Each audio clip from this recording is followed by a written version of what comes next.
This episode is sponsored by Defeat Diastasis, a functional movement program designed to address core separation and pelvic floor issues. Defeat Diastasis Home is an 8-week program with simple, functional exercises aimed at aiding in quicker healing, increased strength, and improved function.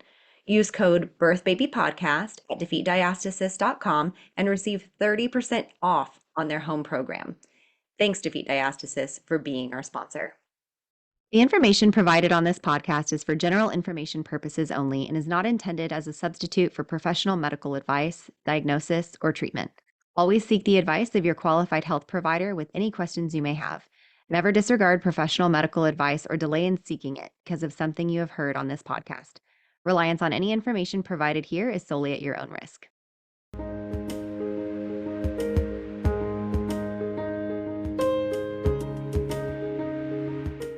Welcome. This is Birth Baby. Your hosts are Ciarra Morgan and Samantha Kelly. Ciarra is a birth doula, hypnobirthing educator, and pediatric sleep consultant. Samantha is a birth doula, childbirth educator, and lactation counselor. Join us as we guide you through your options for your pregnancy, birth, and postpartum journey. Hello, today we have Jess. She is our postpartum doula on the Empowered Beginnings team, and she is here to share her birth stories with us. I know the first one she's just going to touch on for us, but she had quite a doozy with her second. So thanks so much for being here, Jess. So happy to be here. I love telling my birth story, so to do it in an official capacity feels kind of cool. It's all going to be here forever. Yes, I know. Memorialized for all eternity on the internet.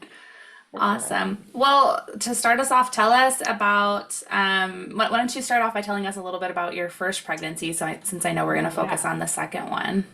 Yeah, so my first birth was 14 years ago, and I was 30 years old and was very much just like going to do the norm, what everybody else does. You just go to the OB, you go to the hospital, you do this thing. So I watched, so this is actually a really funny story. I had Netflix. Remember when Netflix first started streaming and stopped sending you DVDs in the mail? One of the first things I watched on my new Netflix streaming service was The Business of Being Born. I was not pregnant. Well, fun fact, I was 2 weeks pregnant. I didn't know it yet. Oh. And I just love documentaries. I just love Ricky Lake. I loved all things baby. So I was like, well, let me watch this cool documentary. And then I was like, that's it. I'm never birthing in a hospital. I can't do it.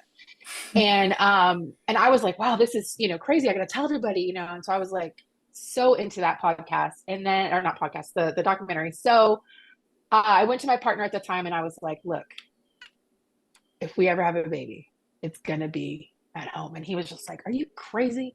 And so it took a little bit of convincing, but then we both became really passionate that we would do everything we could to have as natural of a birth as possible. So it's funny, I found out I was pregnant and then I was like, oh my gosh, I was pregnant when I watched that. So it must have been some weird thing, like my body knew. But so that pregnancy was pretty textbook. I actually started seeing an OB and then switched to midwifery care about 5 or 6 months. And I always like to tell this part that's really funny because the OB that I had, she sent me 2 certified letters letting me know that since I had transferred to midwifery care, she was not responsible for me as a patient. Like she basically was like, we are done, lady. Because CYA. Yeah, she was just like, I am not your doctor 2 times, and I'm like, okay, Wow. okay, So I was like, wow. And I thought it was weird because I remember watching The Business of Being Born and my naiveness was like, well, I just want an OB to like back up my midwife. And she's like, that's not how it works. I was like, that's how it works in New York. That's what Ricky Lake said. So I quickly learned that's not how it works in Austin and was on my own. But as soon as I switched to midwifery care, I felt like, okay, this is it. This is where it's at for me. And I loved my midwife. Her name's April Bullock. She doesn't practice anymore, but she was wonderful. And so I started with her. Honestly, it was a perfect situation. Pregnancy was good. Birth was at a birth center that was a house. So it felt a lot like a home birth and it was wonderful. She was born in the water. The only crazy things that happened were she came out blue because the cord was wrapped around her neck twice. And I found out that that's more common, than people realize. Hmm. And so yeah, so my midwife did have to resuscitate for like a sec, but it was still just all textbook, nothing crazy. And yeah, it was just like, they put her on me. I held her. I got to, hold her while I squatted down and pushed out my placenta. It was just like beautiful. And Amazing. And so, did you ever feel like when you did the 5 to 6 months when you switched over to the midwifery care? We have people do this all the time, right? mhm, They meet us yeah, and then they're with an OB and they change their mind. And they're like, oh my gosh, like that first appointment, they're kind of wide-eyed, like, oh, this is such different care. I actually had a meeting with one of our clients yesterday who switched from an OB practice in Austin to Moon Tower Midwifery in Austin. And she said that she almost cried and her husband almost cried at the end of the appointment. yeah, He goes, someone's finally listening to my wife. And yeah, so did you yeah. feel like, oh my gosh, what was I missing out on this whole time? Oh, I definitely did. And I was also kind of mad that, we still had to pay the full Yep. price, and I missed out on 6 months of wonderful Of midwifery that. care in my prenatals. But April more than made up for it. She's wonderful. So yeah, I did. I was like, oh, this is very different. You mean the appointment's not 15 minutes? Oh, okay. You're Hmm. gonna sit here, you're gonna listen to me, you're gonna actually touch my body and figure things out. Like it was like night and day, totally night and day. And the reason I started with OB was at the time I was on Medicaid or Medicare, whichever one's not for old people. I don't remember, Medicaid. but yeah. So I was on Medicaid at the time. So I really was like, well, I can't. But then we're like, who cares? It's worth the money. We're just going to save it up and do it ourselves. So I would have started with a midwife from the beginning if I had any idea. Because I thought I had to go get an OB to back up the midwife. It was, Right. thank you, Ricky Lake, for educating us, but also I was wrong about that. So yeah, so her birth was perfect, as perfect as it could be. And yeah, so it was great. And I think starting off motherhood that way, I I needed that. Because I really feel for moms who start off the way that I did for the second one. So when I got pregnant with my second, we had planned on getting pregnant like 3 weeks or 3 months later than I actually did. So it was a little bit of an early surprise, but we knew we wanted two babies at least. So we were like, okay, let's do this. And my pregnancy, like the whole thing, honestly, started off just very different. I actually had a lot of bleeding. So I had had a miscarriage in 2004. So I knew what a miscarriage looked like and felt like. And I experienced that, pretty much all the things that you can. I don't want to traumatize anybody, but so I had a really good experience of how that felt. And I started feeling like I was having a miscarriage, and it Mm. was cramping and there was some spotting, some bleeding. And so I call April, I'm like, what the hell? And she's like, well, come in, we'll test your HCG levels. Well, the problem was we didn't have a baseline. So she's like, I'll test you now, we'll test you in a couple of days. And my HCG levels were weird. They weren't really telling her much. And I was convinced I was having a miscarriage.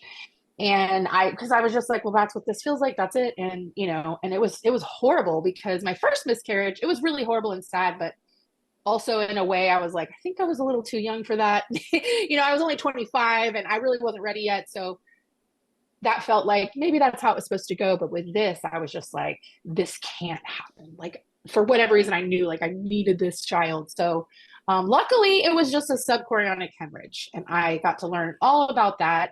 And my midwife explained how you can, like the thing can just bleed out and then you're fine, or maybe you just bleed a little bit through your pregnancy. And I was like, cool, great. So we're gonna Great, just I get start to be this off. stressed out. I get to be Yay, stressed out and for however yeah, long. yeah. And having had a miscarriage before my pregnancy that ended in birth, I was really surprised at how happy I was when the pee stick said positive, because I had spent 5 years thinking when I get pregnant again, I'm never going to be okay. I'm just going to be worried the whole time that I'm going to have a miscarriage.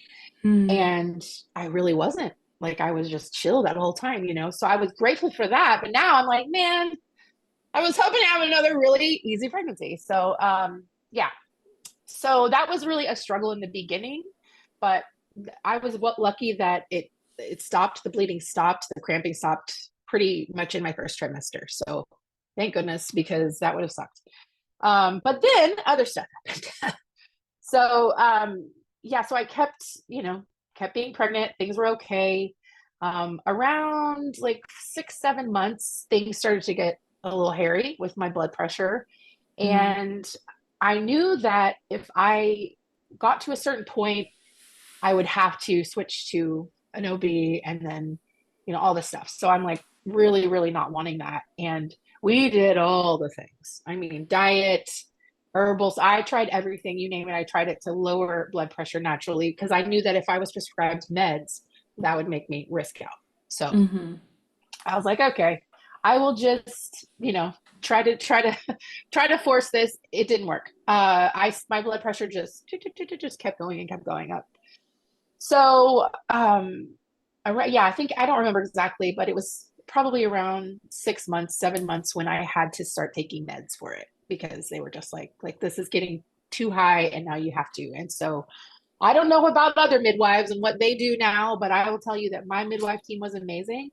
They basically switched over to be my doulas at that point because, it was clear that I'd have to go to an OB and then a hospital birth. So April and Jamie Moore, who was still part of her team, she's still a midwife. So go find Jamie Moore. I've had She's a birth great. with her. Yep. Yeah, I love her. Oh man, she was actually there for my first birth too. And the first time she was still doing her, what do they call that? Preceptor, or she's like an When apprentice. you're apprentice. Yeah, she was still an Mm. apprentice. And then she was, I think, a full midwife with my second birth. But anyway, they stayed with me and still texting every day, still talking all the time. I felt very cared for. I'm not going to name names unless you want me to, but the OB office that I went to was awful, and I do not recommend them. So yeah, so they actually, this is funny. They actually called me the day after my child was born because they were like, hey, you missed your prenatal. We just wanted to see if everything was okay. And I was like, yeah, I had the baby. How come you don't know that? It was crazy. So anyway, That was while they were your OB. mhm.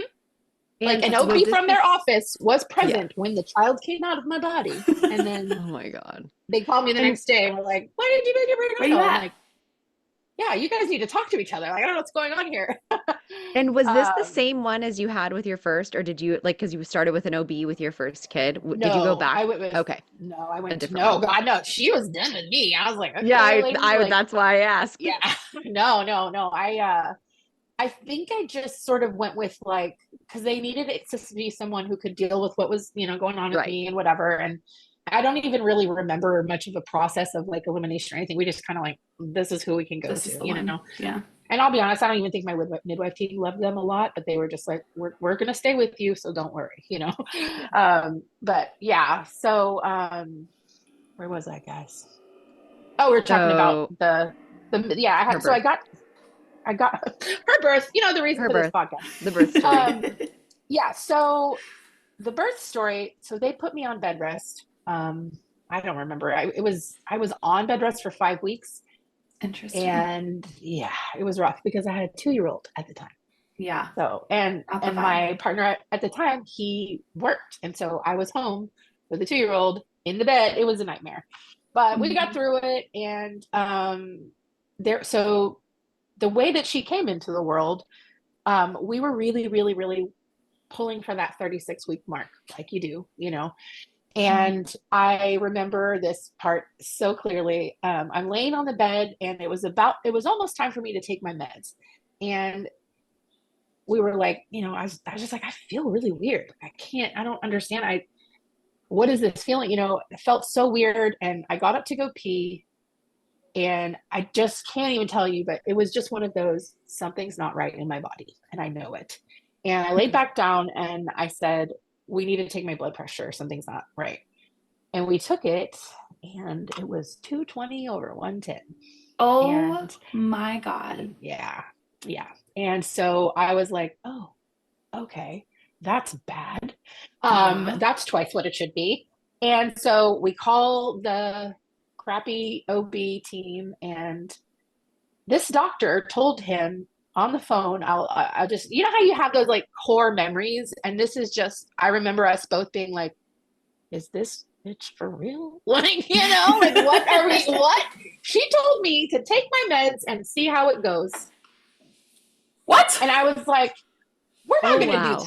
Yeah. She told me to take my meds and just wait it out and see if the meds help bring it down. And then he's like, did you hear me? That how it was this high. And then we took it again. And then it was like 202 over something, so it was definitely fluctuating, but yeah. So he gets off the phone with her. Of course, I texted my midwife before we ever called the OB, and she was like, "Get to the hospital. I'll meet you there." Like, what the heck? It was crazy. So yeah, at this point in our parenting journey, we had not left our 2-year-old with very many people, and she was not. And I was a stay-at-home mom, so she wasn't really comfortable just going with other people. So Right. we did the most ridiculous thing, and we called his mom to come over. We got her in the car with our 2-year-old, and all 4 of us went to the hospital. And because I just couldn't bear the thought of like, we can't just leave her here and like, I don't know. You're like, In my blood hindsight, pressure is already high without leaving my yeah, kid now with somebody that I don't yeah, know. I know. Well, it was her grandma, Well, not don't know, but but still, like, I yeah, don't know what's yeah, going on yeah, with Yeah. her. Yeah. yeah, exactly. So, and it was just the best option at the time. Whatever. So, yeah, so that started the year. Like, I guess I just assumed they'll get my blood pressure down and then I'll go home and then we'll figure this out for the rest of the How many time. weeks? How many weeks were you right now? 32. You were 32. Yeah, I wanted Oh. 4 more. I wanted 4 more weeks at the bed rest. I didn't want the bed rest, but I was like, let's keep this baby in. And of course, I'm doing the thing that I tell all my clients not to do. I'm on the internet. How if a baby is born at this time, can they survive? I'm doing all that stuff. And Hmm. so yeah, so we're going to the hospital, and um they, it was basically, I know that I went for a couple times of 24-hour monitoring. So I'd already been to the hospital for 24-hour monitoring like twice. And they sent me home. So I'm like, cool, I'm going home. Not going home. Didn't go home. Well, I went to it's Seton Southwest now, but it was back then. I don't know what they call it now, but I went there because that's where the OB practice was. And so Right. I was like, cool, cool, we're just gonna, and they're like, no, there's not a NICU good enough for this baby's age. You have to go someplace else. So I had the wildest ambulance ride of my life. I've only been in an ambulance twice, and this was the second time. And I remember like my pressure was high. I was still feeling weird because, they were doing all these things. And I wasn't in labor yet, but they were transferring me. And I was in the ambulance and they were like telling me where I was going to go. And I was like, wait, where? And they're like, Brackenridge. And I'm like, I'm born and raised in Austin. Okay. When I was a kid, Brackenridge was the county hospital. And that's where you went if you didn't have money. And I didn't have money as a kid. So that's where I went. And I remember going, and my mom never had to pay the bills because it's the county hospital. And I literally grabbed the hand of the EMT and said, no, I have money and insurance. I don't have to go. Do I have to go there? And they were like, Oh no, no. no, no. What? And I was like, it's the county hospital. Please don't take me to the county hospital. And they were like, no, no, it's okay. Like Seton bought it or so. I don't know. So they're reassuring me that this place has the NICU that you need. It's going to be fine. And I was like, okay. So I kind of went in like not wanting to go to this place. Yeah. And I will tell you, I mean, I've heard a million birth stories, and I don't know that I've ever heard one.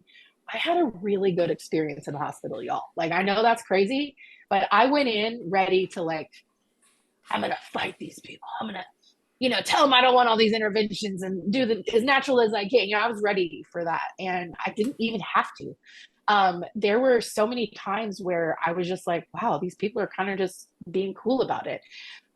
Because you hear like midwife transfer. I think the nurses hear that and then they're like, oh God, this hippie's going to come in. She's not going to want us to do anything. But they were all very accommodating and really nice about a lot of stuff. So that was great. So yeah, my first birth was about 2 days long, and this one was too. I was very naive. I thought, wow, she's going to be tiny. It's going to be so much easier. It's going to hurt a lot less. Folks, that is not the truth. Your body is not ready at 32 weeks to push a child out. And I don't like to, I guess we don't use the P word, but the waves are strong. Okay. Like way strong. And the Well, you pushing, also had to have Pitocin, right? yes. Oh, Hmm. So that's right. Yeah. Yeah. Pitocin Yeah. I changes did. the game. Yeah. And I Hmm. didn't realize at the time, but Pitocin makes everything stronger. So also they Yeah. had me on magnesium sulfate, which if you're listening and don't know, that is a drug that basically relaxes you. It's trying to keep you from having a stroke. So mag sulfate is keeping me relaxed and chilling me out, while the Pitocin is supposed to be making me go into labor and, you know, tighten up the uterus and do all this work. And they were working against each other in my body. Magnesium And sulfate is what they use if you go into preterm labor to stop labor, but then they also yeah, use it for like blood pressure stuff. So it really yeah, is just two yeah. things It's working just against each fighting in your other. body. Yeah, like I've had the flu, I've had COVID, I've had stuff, and I've never felt that horrible in my life with those two drugs just battling in my body. And so yeah, that was terrible. There was a point in this process where I had been there so long that I had seen like my third OB on call, you know, coming through. They always show up in your room and are like, hey, I'm the one here now if you have a baby in the next 8 hours, you know. And so it was this one lady, and I really wish I knew her name, because I would just love to hug her and tell her, like, what you just did for me in this moment, you'll never know how it changed the course of the next 2 days for me. But I told her, I said, look, she sat on the bed with me too. And I said, look, I get it. I'm a midwife transfer. I'm this crazy hippie lady. I'm you know, if you're just going to cut me open at the end of this, because, and you're just humoring me and everyone's just trying to give me the birth I want or make me think like they tried or whatever, but you're just going to do a C-section anyway, let's just do it now. Like, I'm not trying to win any awards here. I've had my perfect home birth, natural birth, you know, like, if you're just going to cut me open, I don't want to do this for 2 days and then have a surgery. And she goes, no, I think you have a really strong chance at a vaginal birth.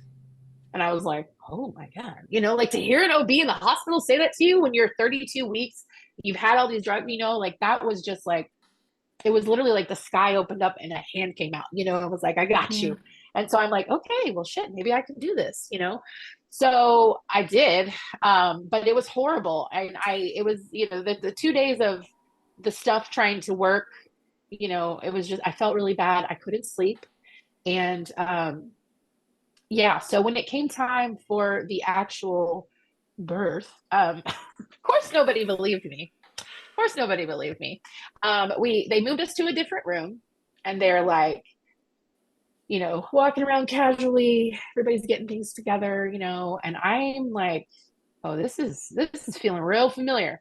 And I'm telling the nurse that's coming in and out, I'm like, hey, I think this is getting close. I mean, they knew it too. They'd moved me in the room, but I think they thought they had a few more minutes or whatever.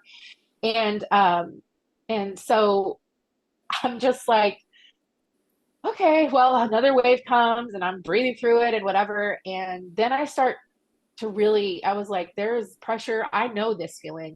And she's literally just casually like, you know how they're like writing their little dry erase board. I don't know why Yeah. that's like everything to nurses, but the dry erase board, I'm like, can you put that down? I'm over here having a baby. You know, like, it was just, oh. So I was just like, nobody's listening to me. And I'm holding my stomach and I just start screaming out, ring of fire, ring of fire. And then all of them start scurrying. Everybody Oh, starts scurrying around and like, oh God, she's really having this baby right now. And so people come in the room and like, I'm feeling pressure. I'm like, you know, and then the lady goes and looks like, oh, I think she might be crowning. I'm like, yeah, I told you I was you crowning. think? Like, Yeah. so yeah, I'm like, oh geez. So this is, you know, so me wanting to have like the most close to my last birth I could, I decide I need to be naked. I don't care how many people are in this room. So I'm looking in front of me and there's, you know, the few doctors and nurses that are there. And then in the corner of the room, there are literally like 6 people standing in the corner, super creepy, but they were trying to be less of a presence, right? And they're all just standing there, like in the room, like, you know, in their corner, just chilling, just relaxed, just waiting. And I'm like, what the, you know, and the nurse is like, oh, that's the NICU team. And I'm like, oh, okay. They're waiting for the baby to come out and see what they need to do. So of course we had talked about delayed cord clamping and skin to skin right away, like all the things. And I was like, people, like, put that baby on me. You better put that baby on me. You know, like, I was real serious. And they're like, we'll do it if we can, you know, whatever. They're very accommodating. So yeah, man, I just was like, okay, here we go. And another thing about my birth that I love and I'll never ever forget, and I can say this person's name. So Stephanie Berry was also doing her apprenticeship for this birth, and she's a midwife now and she's wonderful. And so she was there like acting as my birth doula. And she, this is like 3 a.m. She's there. And so she's looking at me, and I'll never forget the way she looked directly in my eyes. And she was like, horse lips, horse lips. And so me and Stephanie are like, like waiting for these people to get it together so I can push this kid out. So I rip off my gown. I'm totally naked with like 12 people in the room. And I'm like, we're doing this. I've got Stephanie on one side, my partner on the other side. And I'm like, let's go. And yeah, so I pushed her out, and it hurt a lot more than the first one. And yeah, your body is just not ready. Like, I mean, I had 2 days of labor, or like, of active labor or whatever, but it just, yeah, it was a lot. Also, I don't know why I've never mentioned this yet, but I did not have any pain meds. That's Can what I we was take just a about to moment? ask. Can we take a moment Wow. for me not having pain meds through this? Because I was like, I wasn't like, again, trying to win any awards or like, I'm such a birth rock star. It was like, I can't put anything else on this baby. And I got to get through this the next couple of days. I can't, and that's just a personal choice for me. I don't judge anyone for whatever choices they need to make. But I was like, I still feel like I can do this. Let's go. So I didn't have any pain meds at all. Like, no gas on the. I think it's important to point out too, because it's not just being 32 weeks. It's not just your body not being ready. You have had an unmedicated birth, and when your body was ready, and a heavily intervened on birth when your body wasn't. And so not only are you in fight or flight because you're worried about the health and safety of your baby, you have Pitocin going through your body, which although is the same shape as oxytocin, it is not the same size as oxytocin. So it does not go through the blood-brain barrier. And what it does, oxytocin does when it goes through the blood-brain barrier, is it creates all those positive, happy feelings and that endorphin boost, which is more powerful than morphine. But you had Pitocin instead, which is bypassing that, and it's still making you contract, but you're not getting that feel good stuff. So you were literally in more pain because of the fight or flight and because of the Pitocin not being able to provide that extra oxytocin benefit. So absolutely, like that's legitimate. Yeah, and I needed that because we'll get to that part later, but I was on a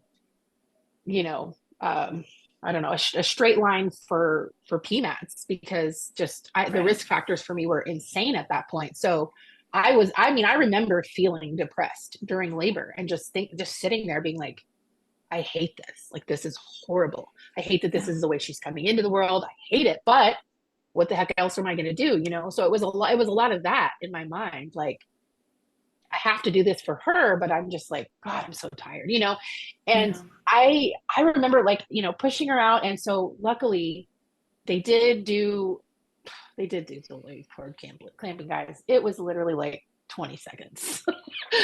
But I was so grateful, at where they were at. And, I was like, it's fine. Yeah, they put her on me and she was screaming, crying. So what's really funny is when my oldest came out, she wasn't, because remember, her face was blue. She had the cord around her neck, so she wasn't crying.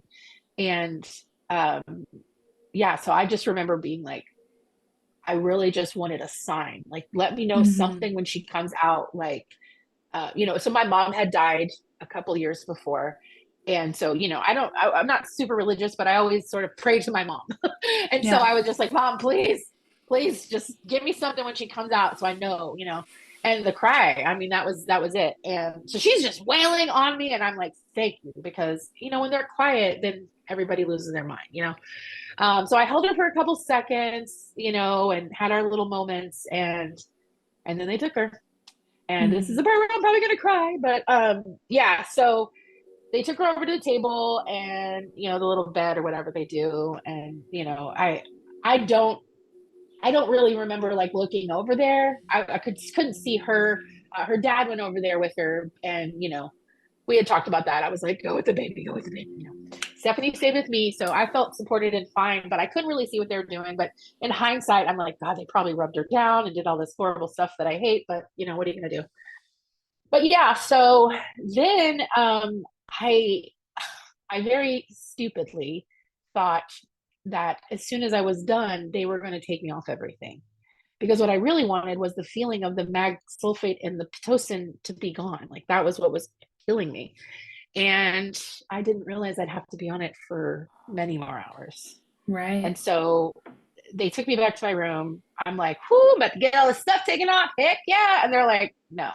Oh, also, you can't see your baby for 24 hours. So I was like, okay, can anyone just put me out? They would not put me out. It's like, I want the drugs now. Can I get the drugs now? Just like, I'll just sleep for 24 hours. But that was not the case.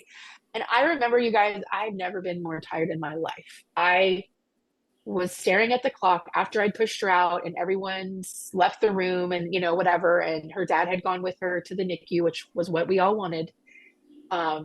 And yeah, like I just was sitting there alone back in the other room and just staring at the clock, could not fall asleep. And I was like, this is horrible. I wouldn't wish this on any new mom. So yeah, that first 24 hours, not gonna lie, it was probably the worst day of my life. What are you gonna do? So the very first time I got to go see her, it was literally 3 a.m. because I was like, ding, ding, it's been 24 hours. Like, I was like, I know exactly when she was born. You will wheel me in at the 24-hour mark. I was so serious about it. And they were really great. They took me in there in the middle of the night. And, there's nothing like seeing your baby just in a plastic box with lots of tubes and stuff. So the juxtaposition of my first experience and my second is still just like, it rattles me, when I think about it. And yeah, she had like, I don't know what it's called, but it was like a big tube thing in her nose. She had two tubes in her nose, and then the CPAP, yeah, and then it like was this, but it was like a tiny little version of one. And she had that on her, and like all sorts of tubes and tapes and just everything. And she was 3 pounds. Oh my gosh. Yeah, she was very small. They had told me she was going to be 4'7", and I was like, oh, so excited. But she came out 3'15". So wow. yeah, it's okay. You get what you get. And we all know that those things are wrong. They're never right about the guesses about how big babies are. So yeah, I just was like, can I hold her? What can I do? And I did get to hold her and stuff.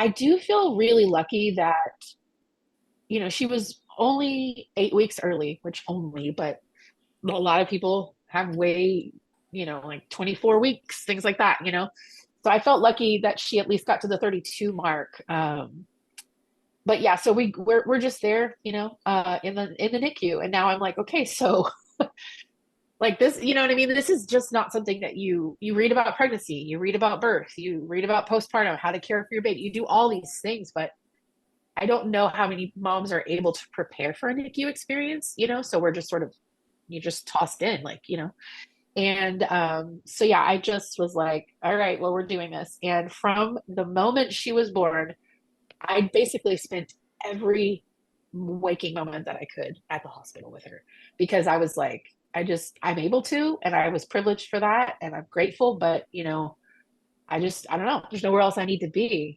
and so again, got a kid at home. And what's really crazy is, so my daughters are 5 days apart. Their birthdays are 5 days apart. So my youngest was supposed to be born in March, early March. And my oldest was born January 10th. So I had a little one on January 5th. So it was really funny, because when she was 5 days old, her sister was turning 3. So I'll never forget leaving. I was in the hospital and I'm holding her, and like we'd gotten through the first few days, and I felt like I was ready to let everyone know, because also we didn't tell a lot of people. Like, we told close family, close friends only that this was all happening, because I mean, you just don't need all people's stuff. So I decided I was ready to like come out and tell everyone she was born. And I did that on Kieran's birthday, my oldest. And so that was really special. But then I was just sitting there, and that was also the first day that she latched, the first day that I felt her actually latch onto my breast. And so it was just a really great day in general, which is like, when you're in the NICU, man, those tiny wins are everything, like you're just like, she gained an ounce. Oh my God, or whatever. It's just amazing. So I'm sitting there and one of the nurses, because, I'm there, guys. I'm not even kidding you. I was there 10, 12 hours a day. And the nurses all knew me. And this one was like, hey, didn't you say it was your daughter's third birthday party today? And I was like, yeah. She's like, what time? What time? And I'm like, oh, was it 2? And she's like, what time? And I was like, oh my God, I have to leave. Like, I was so happy and so in like my blissful, my baby finally latched world that, Hmm. I just totally was almost late for my oldest third birthday. But I left and I had to wear a mask. So it was actually kind of crazy when 2020 came back around because I wore a mask everywhere for those 3 weeks that she was in the NICU because so I didn't catch anything out in the world. So yeah, I had to wear a surgical mask like before it was cool, in Hmm. 2013, at Trendsetter. her, yeah, for real. So yeah, it was a much different experience than I had had, but I still felt very empowered through the process, which was really important to me because I was not going to give that over. Like, I didn't care if it meant, that's why I asked her, like, if you're just going to cut me open, let me know. Because if so, like, I'm going to get my mind right and I'm going to be like, this is, you know what I mean? Because I can still feel empowered in that, even if I didn't choose it.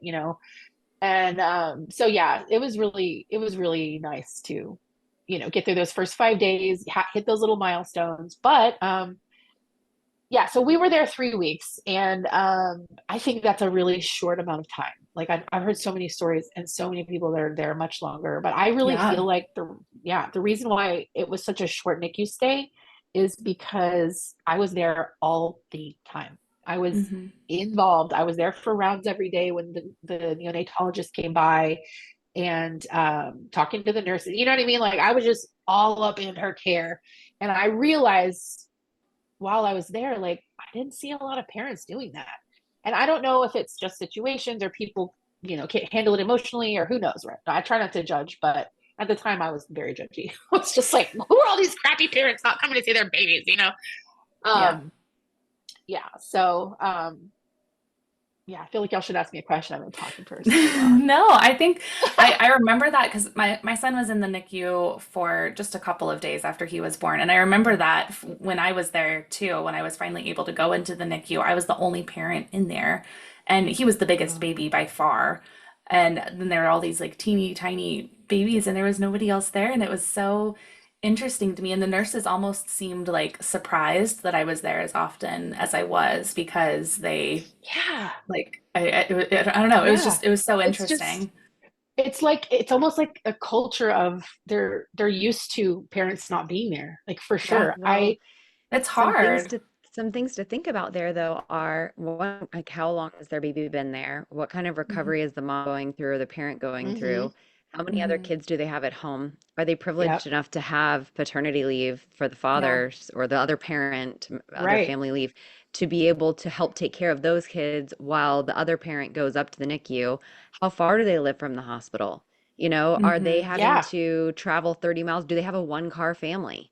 There's just like so many things. And then, are you trying to get a hotel room nearby? We had a client who had their baby. What was that, Sam? Like 28 32. weeks or something? It was 32. 32 Okay. weeks. It was, Hmm. but she was out of town. They were Yeah. traveling to Big Bend Oh, and her oh my waters gosh. released at 32 weeks and they had to drive to Hmm. the nearest hospital and have a baby there.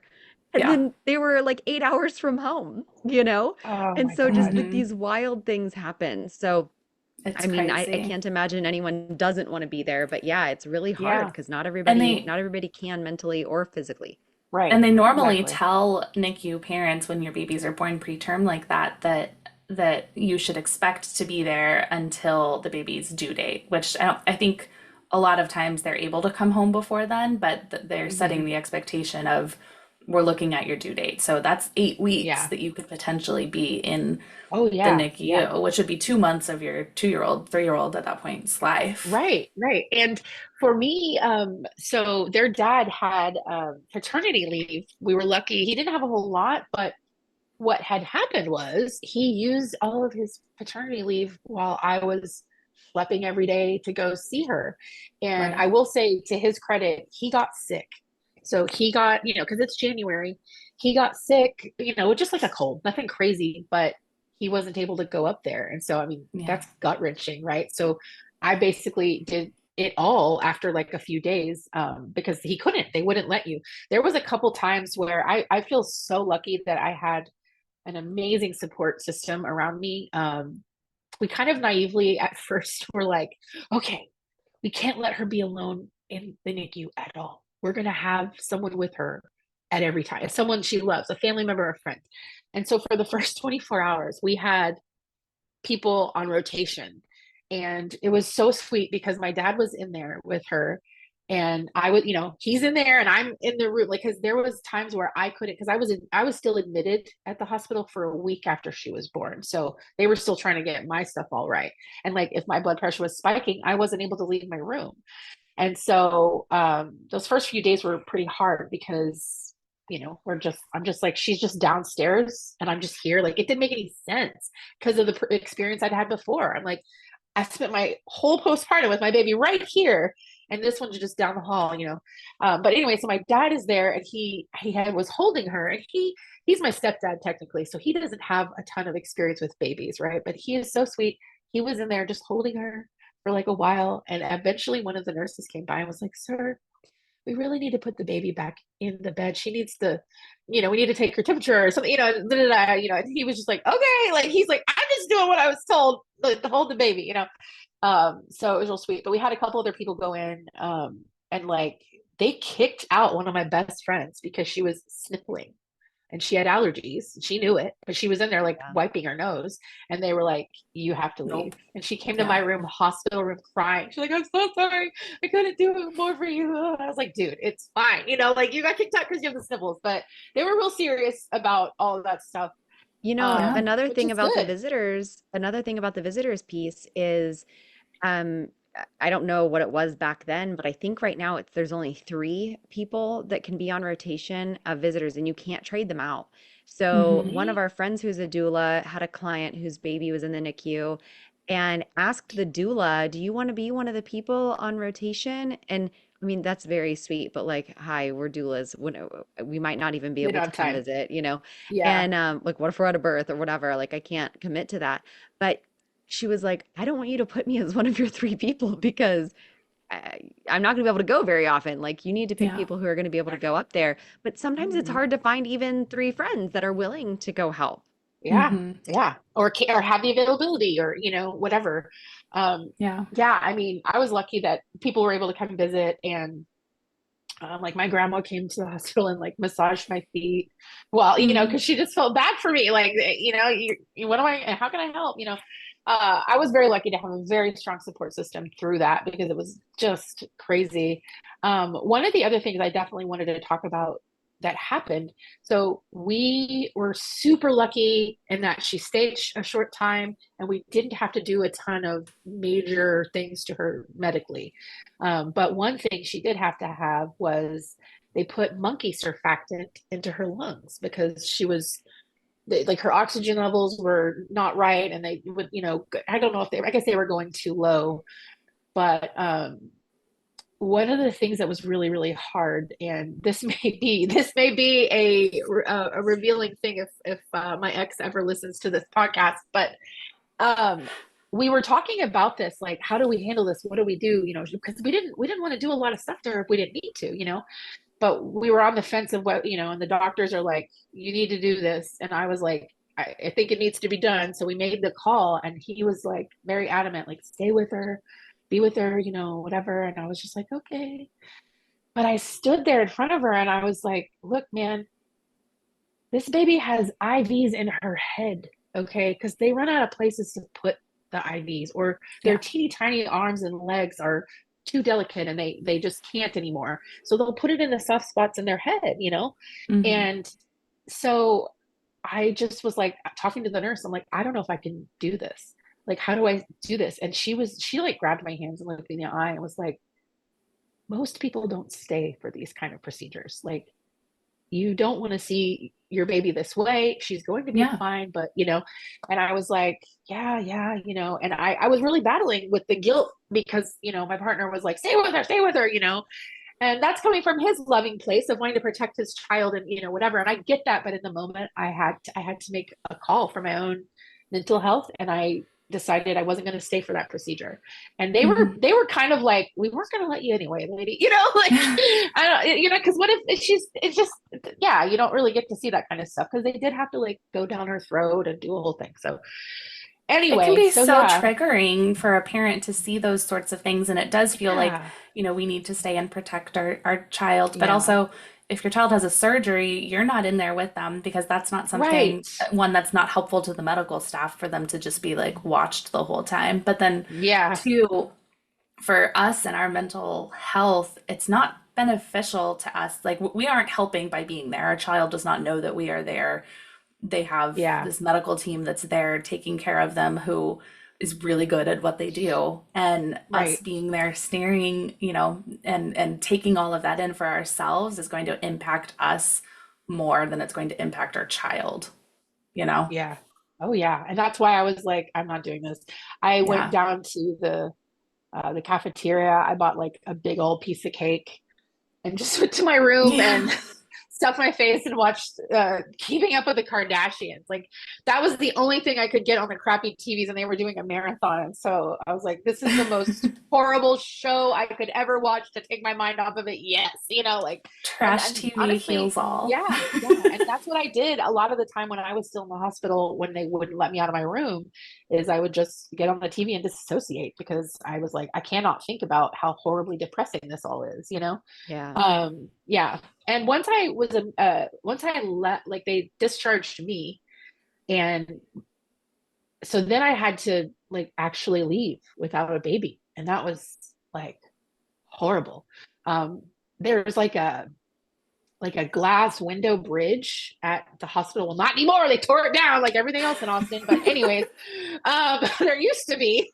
And it's the thoroughfare from the parking lot, garage, whatever, to the hospital. So a lot of people go through there, and I would literally just be openly bawling and crying every day. I didn't care. I did not care. I just was like, this is a hospital. A lot of sad stuff's happening in here. Nobody's gonna care that I'm, crying. But yeah, it honestly, the first night it took me, um, the first night that I went to see her and then left, because obviously my family picked me up from the hospital. And but yeah, the first time I had to leave by myself, I just, like, I opened the door and like was just like, what if I just stay? Like, what if I just, you know what I mean? Like, I went through all this ridiculous stuff in my mind. Like, well, that's not going to help her that you're in this building and getting a crappy night of sleep, you know?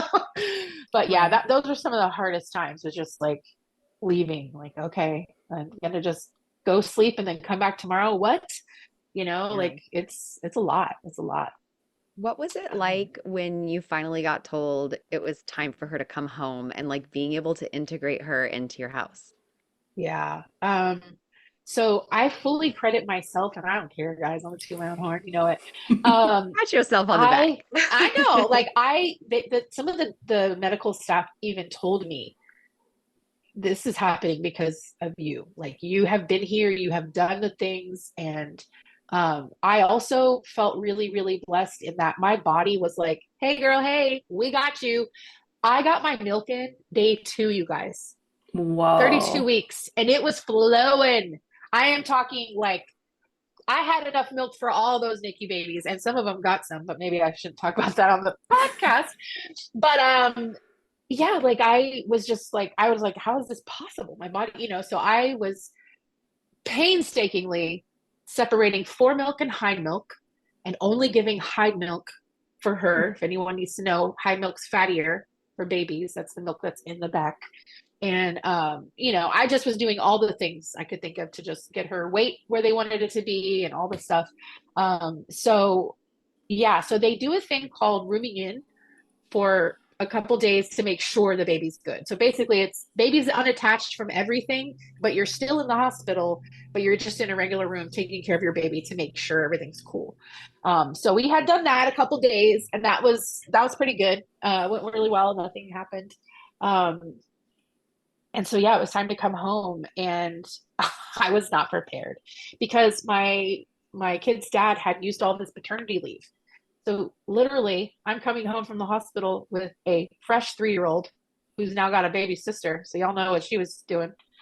And being a little turkey all the time, trying to hold her sister, like, I was not prepared for just being alone. Like I was by myself with these two kids, and it was honestly, I'd like to say, oh, it was a happy, wonderful time. It was at first, but then as soon as the reality sunk in of, well, this is okay. Now I gotta like figure this out by myself, you know?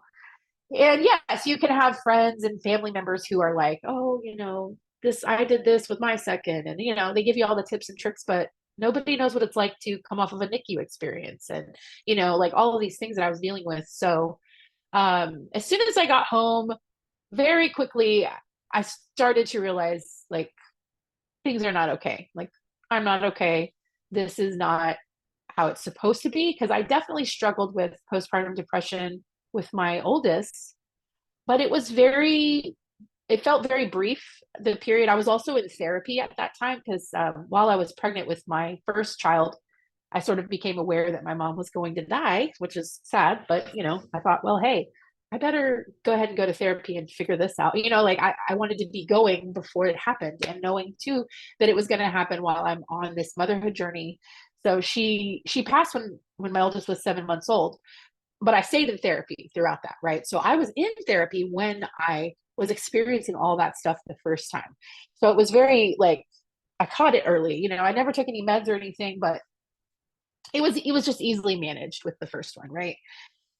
And this was a completely different story and feeling, and it felt very different from the get-go. Like it was almost like the day after we got home, it was like, oh, okay, this is very different for me. And it's hard to talk about because everybody expects you to just be so happy. Your baby's finally home, your family's all together, la la la, all the good things. But if I'm being honest, my ex and I were not in a good place in our relationship at this time. The pregnancy was really stressful. We had all these, complications and things we never talked about because we're so busy with now we have two kids. So with all those things, it was a lot. It was a lot. And I definitely struggled a lot. And I had a couple periods where I was like, I know that I'm not okay. And I know that I need to get help. And that was, I'm so glad that I realized it because I know that we all know this doing what we do. Like a lot of women just sit in silence and struggle for years, months, whatever. And I was really lucky that I was able to find a really great support group for moms struggling with PMADS. And it was run by a therapist and it was very, very low attendance. So a lot of times I'd go to the support group it was like on Tuesday nights at 6:30 or whatever. And it would just be me and her. It was like free therapy. It was just me and her one-on-one, and it was really great. So getting into that, like, I don't know, it was probably within the first couple of months that I started doing that and realized like, I need to see this through, like this isn't just like last time. This isn't just a little, little month or two of hard feelings. Like this was very, very different. So yeah, I don't even remember the question you asked. I just went off on a tangent. It's a perfect tangent. It's a Okay. perfect tangent. Yeah. So you got help, and then, from there, how was being home with her? Like, how was her development after being home from the NICU? Did you notice that she, was like a early baby? Like, I think they have like adjusted Oh yeah, ages for NICU babies. they Did you see do. that with her? Yeah, big time. Because, with having two girls and I, of course, saved all the clothes and everything, I Yeah. would put her in an outfit that my oldest would wear. And then I'd be like, oh, okay, well, you're not really 3 months old. You're, Yeah. whatever. And so a lot of like, anytime I'd take pictures to, compare they are in the same outfit. It would be like, adjusted age, so it's just a weird thing having to constantly recalculate your child's age Yeah. because, she was 5 pounds, by the way. When I left the hospital with her, she was five I was pounds gonna and some ask that. ounces. Wow. She's Yeah, so yeah. teeny. I know, but they were just, I think they were like, I think this lady's got it. Like, we can let this baby go. They're like, we can get rid of her every day for 12 hours. Al- That would be great. Also, that's a big weight gain It in is three in three weeks. She weeks. had 3 weeks and she gained two Yeah. pounds. Hind milk, baby. Hind milk. That's what I'm saying. That's what I'm saying. No, I I love seriously, it. because they give you a hospital grade pump and they have a pumping room and everything. At least they did there.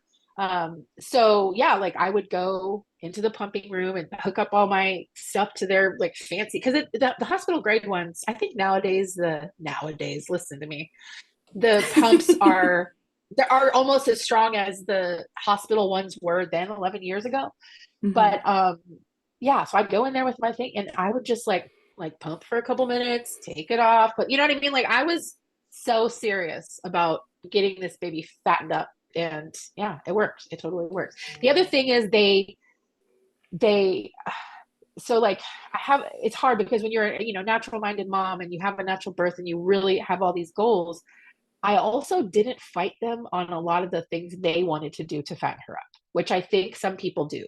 Like they wanted to give her, they called it calories, but I think it was formula. And I like to, I don't know, but I'm like, what else would that be?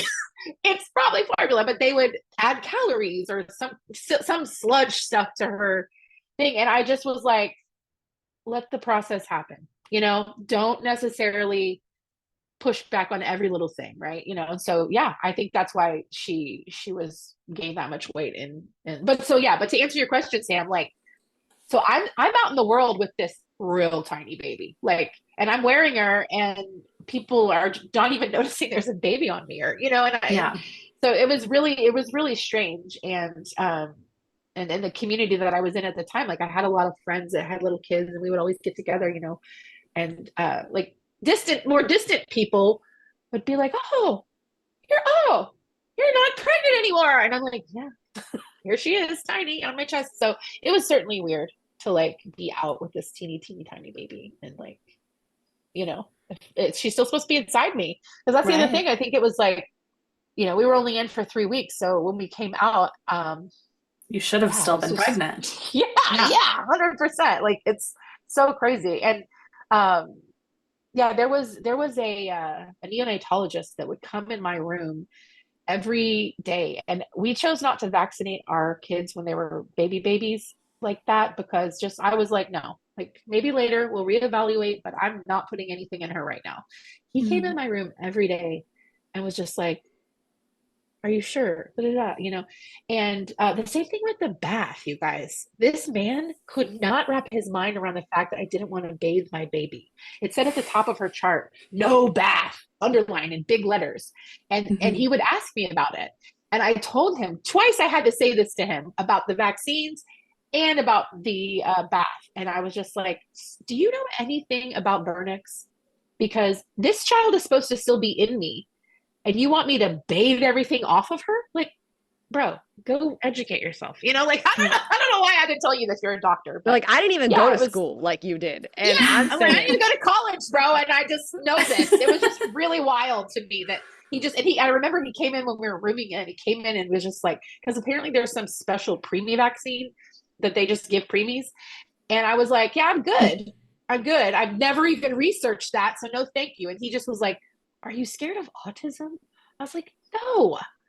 Okay, first of all, no, autism's nothing to be scared of, jerk. Second, um, I'm not one of they those didn't people. I know. don't think vaccines cause autism. I just don't want They to did put that not in know my what they were getting baby. into, Jess. They did I not know know they what they were didn't. getting into having They you really there. didn't. Oh my And Yeah. gosh. So, I think it's so important that I love that when we asked you the question of what was it like when you brought your baby home and you're like, it kind of sucked. Like, I love that you're Mhm. just honest, because I think that that's important, that yeah. it isn't all sunshine and rainbows, and everyone doesn't have to Mm-mm. have this big aha happy moment.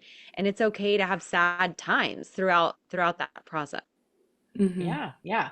And like just, preparing for this podcast, I was like looking for, like a good photo for you guys to use or whatever. And so of course I'm going down memory lane and, all the things. And it's just, it's crazy because I look at those photos and I'm just like, "Ah, that was a really miserable time, but also a really Mhm. happy time." It's like so weird because you can be that sad and depressed and everything on the inside and still look at your baby and love them, and be like, God, you're the cutest thing ever. And, have those happy Yeah. moments where you giggle at each other. Those things definitely still happen for moms that are struggling. But then the darkness always sets back in, and you're just Yeah. like, oh, okay, that's not going to go away. At least it feels like it won't go away in the moment. So yeah, I mean, yeah, it was a very, very bittersweet time for sure because, but she actually, her milestones after we got home, to answer your question, Ciarra, um, she kept growing and she even got a little bit chubby, which was great. But I did remember, I tell this story to clients a lot, that I exclusively pumped way longer than I needed to because I was so obsessed with how many ounces she was getting and this and that, because I'm being in the NICU and she was nursing. She was able to nurse, but I just couldn't do it. I didn't know what she was getting and I couldn't handle that yet. So we probably did exclusive pumping for like 3 months longer than I needed to because she was nursing. She could nurse. I just was like, no, thank you. You can have this Hello, bottle with postpartum breast milk. Yeah. anxiety. Yeah, That's seriously. a total anxiety response. Yeah, Yeah. yeah, 100%. I think that's also And really common with NICU moms is like you're told like, oh, they have to eat this amount, every yes, day, and like it's so much easier to see that with a bottle, and it's harder to yeah, trust when you can't see it. Even if you know like this is all coming from me, obviously I'm making enough. It can feel yeah. really scary if you're not seeing like confirming that, and I Yes. I totally There's get something that. to be said for like looking at that bottle and you're like, this is 3 ounces, Yeah. feeding it, and now there's 1 ounce. She had two. It's just, Right. yeah, like, Yeah. and it took me a long time to really unwind that. And a big part of it was talking with that lady in that Hmm. support group of like, it's going to be okay. Your baby's Yeah. totally thriving. Maybe put down the bottle and the pump, because I hated it. I would literally be pumping while I'm feeding her a bottle. And I was like, this is not This is how it miserable. should Yeah. be, right? Like, because I could breastfeed. Not that, I mean, anyone who exclusively breastfeeds, good for you. That's a choice. But I just was like, I don't really need to be doing this, but I'm doing it because of my own anxiety. Hmm. Um, yeah, That's so huge. it is. It is. So, to kind of wrap up here, is there anything Mhm. that you want to leave our listeners with? Any piece of advice you have for anyone who might be looking at a NICU stay? Well, you guys know I wrote down four things because I was like, I can't just one. I just one, only one. So this is what I wrote down. Be with your baby as much as you can. And I mean, obviously we've touched on like the privilege involved in that and all the stuff, but I also think a lot of people struggle with it emotionally. Like, how do I Hmm. sit next to this bedside? But I can tell you that I think that time I spent with her is one of the things that got me through the hard times, because we were able to bond in our own way, right? Like, I Yeah. can't do skin to skin all day and nurse her and do all the things I did with my first, but I was there for her. I didn't have large gaps of time where I was like, well, what's even happening to my, you know what I mean? So, um, fight against those things. Be with your baby as much as you can and take in the help that people offer you. When someone says, can I watch your kids so you can go to the hospital? Yes. Can I make you food so you can have time to go to the hospital? Yes. So do that. Be an advocate for your baby. I think a lot of people just blindly trust the system, and Hmm. I don't advise that. I mean, otherwise, I don't know what we would have looked at, right? Like the things that they wanted to do. I just was like, well, let me learn more about that. I need to ask more questions to the doctors. Get involved, because I think it's very easy to give over your power, but you need to remember that that's still your baby, and you still. I mean, sure, it's medical. We're not doctors, like, but you can be involved in that process a lot more than I think some people realize. And I think Um, that goes both ways too, of not just advocating, I don't want those things to happen, but advocating for, I think something is up, like you when you had to go to the mhm. hospital when your blood pressure was so high, they told you to stay home, but you chose to advocate for yourself and go Yeah. in, and that was I mean, who knows what would have happened if you had stayed home? It could have turned into more severe features. So I Right. think Right. that's a big thing for people to remember is it's not just advocating against things, but it's also advocating for things. If you Mhm. feel something's Yeah. wrong, push. Yeah. Trust your body, like there's nothing like that feeling, and I think a lot of moms experience it in all sorts of births. And we hear these stories all the time as doulas. Like, there's nothing wrong with just saying, hey, check Hmm. on this, please, whatever it is. Because what would have I could have died. By the way, let's touch on Yeah. the fact that I learned afterwards just how close to death I actually was during that birth. My ex had a best friend that was a nurse, and he, took good care of us afterwards and came and visited and was like, yeah, he was sort of explaining like what everything really meant. And yeah, it was crazy. I was like, I almost died. Okay. That's a big, huge deal. And who knows, if I had not just listened to my body that first night and just gone to the hospital, you know what I mean? I don't know. Maybe we both be not here today, which is terrible to think about. And the last thing I have is, this is something that I did from the start, and maybe this is obvious, but from the very beginning of the first time you're in there, talk to the staff, doctors, everyone about what you need to do. What are the boxes that need to be checked to get this baby home? And make it your goal. Like whatever you can do of that list that's in your control. If it's just pumping milk and separating hind milk, do it. You know what I mean? Whatever you can do, do it. Even if it's something so small, because that's going to be what gets you through. You're going to be like, I did everything I could, to get her home, or, you know what I mean? Because there's a lot of guilt and shame with this kind of experience, and it's crazy. We shouldn't have those, but we're people. That's what happens. So yeah, that's one of the things that I did. And I just laser focused on getting her home. And they have a car seat test that they make you do before you leave. And I guess, I don't know, it seems ridiculous to me, but I was just like, can we just go home? But I brought the car seat in myself and did the car seat test myself for days before. And she would fail them. And I would be like, cool, we're bringing this thing back tomorrow. And I'm literally like lugging a car seat in and out of the freaking, So I was like, we're getting this baby out. So anyway, that would be my advice. That also helps your mental health to understand the process. So if you don't know what boxes need to be checked, you're just sitting there twiddling your thumbs going, I don't know, I'm at everyone else's mercy and I'm not a part of the decision-making process, or not even that, just like a part of the information. And just like it translates to birth, all of those things, like you've got to know what the possibilities are so that you can wrap your mind around them, or else you're not going to feel like you have any say. Yeah, exactly. Well, thank you so much for sharing these stories with us. And I think it's really cool to have somebody come on here willing to talk about the NICU experience. And, it could be triggering for some people who listen to it that have already had a NICU experience. And it could also be really eye-opening for people who have a potential looming NICU stay. So thank you for being And I hope that if you are a share. NICU mom and you're listening to this, if you're a NICU mom, like, let yourself have those emotions. Birth trauma is real, people. It's very, very real. And my 11-year-old and I, we still feel it, the same sort of, it's just like your body remembers, so I think it's good to lean into that. Thank you for joining us on Birth, really grieve Baby. what you went through. Thanks again to Longing for Orpheus for our music. Thank you, ladies, come up on for listening and Spotify. being so Remember great to about leave a keeping review, me share, from and rambling follow for too wherever long. you get your podcasts. Thank See you you next so week. much, Jess. This was amazing. Good to talk to y'all. Bye.